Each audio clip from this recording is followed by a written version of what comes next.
क्या आपको पता है कि दुनिया का सबसे ऊंचाई में स्थित अर्थात उच्चतम गांव कौन सा है?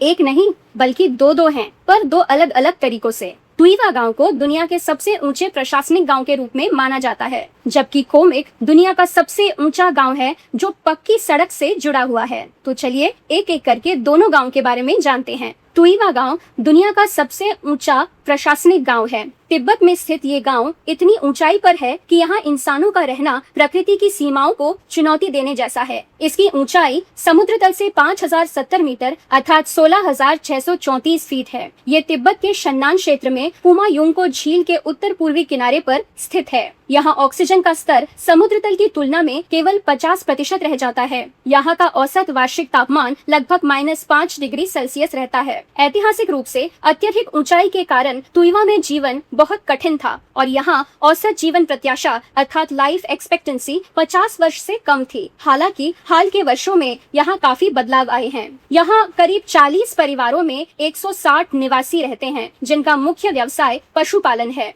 2024 तक यहाँ सरकार ने 35 नए तिब्बती शैली के घरों का निर्माण पूरा किया है। तुइवा तिब्बत का पहला ऐसा गांव बना जहाँ हर घर में सेंट्रल हीटिंग अर्थात केंद्रीय तापन और ऑक्सीजन सप्लाई की सुविधा दी गई है। यदि आप यहाँ जाने की योजना बना रहे हैं तो ध्यान रखें कि ये लासा से लगभग 130 किलोमीटर दूर है। यहाँ जाने वाले अधिकांश यात्री पोर्टेबल ऑक्सीजन साथ रखते हैं, क्योंकि इतनी ऊंचाई पर बिना ऑक्सीजन सहायता के सोना भी बहुत मुश्किल होता है। अब जानते हैं कोमिक गांव के बारे में। हिमाचल प्रदेश की स्पीति घाटी में 4,587 मीटर अर्थात 15,050 फीट की चौंका देने वाली ऊंचाई पर स्थित कोमिक दुनिया का सबसे ऊंचा गांव है जो पक्की सड़क से जुड़ा हुआ है। ये गांव एक ऐसे स्थान जैसा लगता है जहां समय ठहर गया हो, जो चारों ओर से एक सुनसान लेकिन राजसी शीत मरुस्थल अर्थात कोल्ड डेजर्ट के परिदृश्य से घिरा है। कोमिक का आध्यात्मिक केंद्र तांगयोद मठ है, जो भारत के सबसे ऊंचे और पुराने मठों में से एक है। कोमिक के आसपास के पहाड़ समुद्री जीवाश्मों अर्थात शालिग्राम से भरे हुए हैं, जो इस बात की याद दिलाते हैं कि हिमालय कभी टेथिस सागर के नीचे था। शून्य प्रकाश प्रदूषण और पतली हवा के कारण यहाँ का रात का आसमान एशिया के सबसे साफ आसमानों में से एक है, जो कि मिल्की वे फोटोग्राफी के लिए एकदम सही है। यहाँ आप हिम तेंदुए अर्थात स्नो लेपर्ड, नीली भेड़ और तिब्बती भेड़ियों को भी देख सकते हैं। यहाँ जाने का सबसे अच्छा समय है मई से सितंबर, क्योंकि सर्दियों में रास्ते बर्फ से बंद हो जाते हैं।